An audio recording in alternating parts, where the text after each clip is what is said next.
Hello,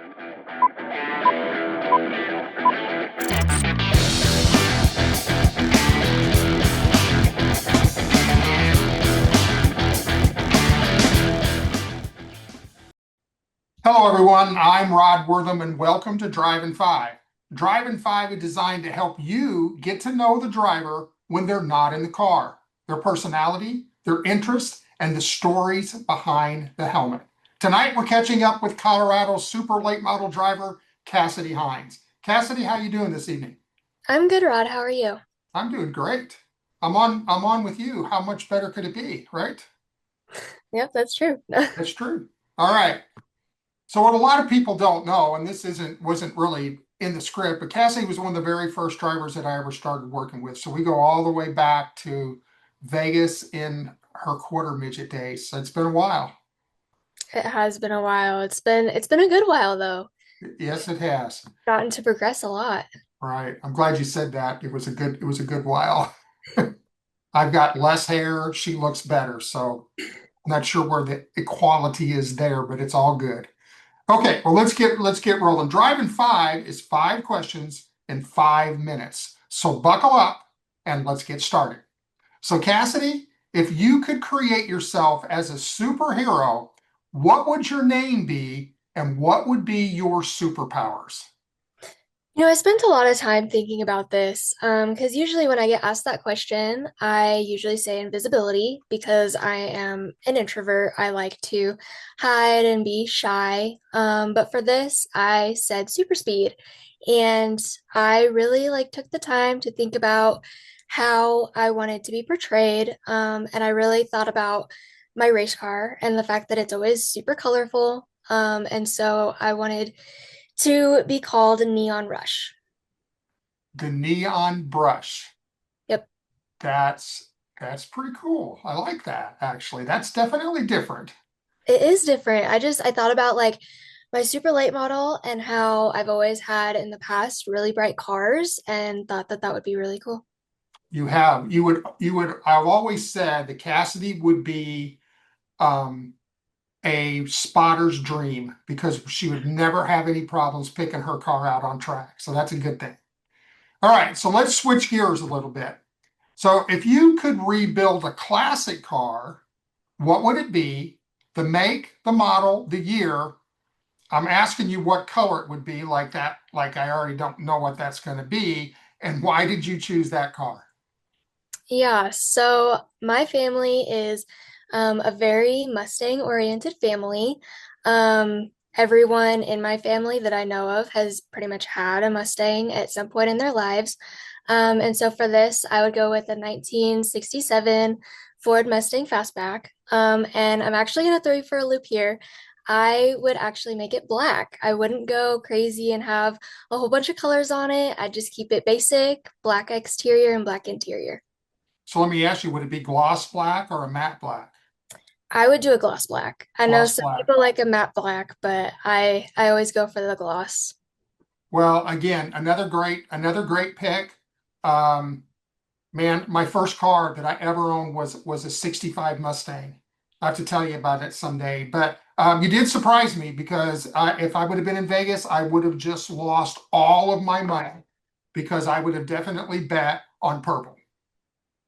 That's a good guess. I mean, it's different having a street car versus a race car. Race cars, I feel like are supposed to be bright and colorful and cheery, but my street cars are always very like dark and they blend in. All right. All right. So let's go off track for a minute. What would be your perfect dinner and who would you want to join you? Yeah, so for this, we are going to be going back to Vegas because in Vegas, there is a restaurant in the Excalibur. It's called Buca de Pepa. It's an Italian restaurant. We used to have one here in Colorado, but they closed during COVID. And I've just always loved that restaurant. It's always been something that when we go to Vegas, I have to eat there. So all of my family would be there. My parents, my grandparents, everyone would be there. So Awesome. Okay. Um, I don't know where the restaurant is, but I'm going to be in Vegas with the Great American Road Rally. I may have to go check that out. You So if it's not definitely, good, I'm going to hold you accountable. oh gosh, okay. Okay. All right. So let's learn a little bit more about you. What's something that you're passionate about outside of racing that most people would not expect? Yeah, so a lot of people through past drive-in fives and interviews know that I'm currently going to school for nutrition and dietetics. And I was going to say that I'm very passionate about nutrition and dietetics, and I am very passionate about it. But I am passionate about very specific details in nutrition and dietetics. I'm very passionate about helping people, but also I've recently shifted a focus into oncology work and cancer, and really helping people that are going through chemo and radiation with their nutrition and potentially like how I can help them eat more food and more delicious foods that they love. Because a lot of people that have cancer know that you don't always want to eat. You don't really ever want to eat. It never sounds good. And so I've really shifted my focus there and wanting to help them with their nutrition. Well, that's amazing. So I got to ask you this question. Um, as much as you've been around the pediatric cancer side of everything with Friends of Jacqueline Foundation, did that have anything to do with maybe this decision? It did, yeah. I just seeing a lot of kids with cancer especially, it's really hard, but I feel like it would be so rewarding to work with them. And I've heard from a ton of people that are oncology dietitians that it's so rewarding, and you are with kids and they're just so upbeat about it. They are never down on their luck. They're always happy and they always want you to help. They're always happy to see you. So Well, that's cool. Well, I'm going to let a little bit of the cat out of the bag here before we move to our last question. And that is that we're getting ready for the Great American Road Rally, St. Louis, or actually Chicago to Santa Monica, California. I'm not going to tell you which leg Cassidy's going to be driving, but she is going to be in our Chevy Camaro. I hope that doesn't make you mad. It's not a Mustang, but it is a Chevy Camaro. And we're so excited to have you in the car. I don't know. It's a Chevy Camaro. No, I'm just kidding. That's amazing. I'm so happy to do it. Awesome. I can't wait. All right, last question. If you could spend a day with any person, racing or not, who would it be and what would you do? Yeah. This is an emotional one for me. I've really tried not to cry.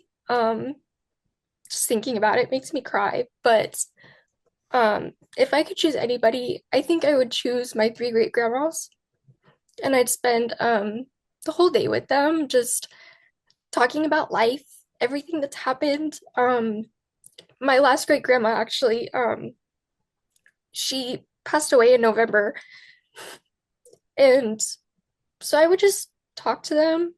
I'd want to talk to all of them, and really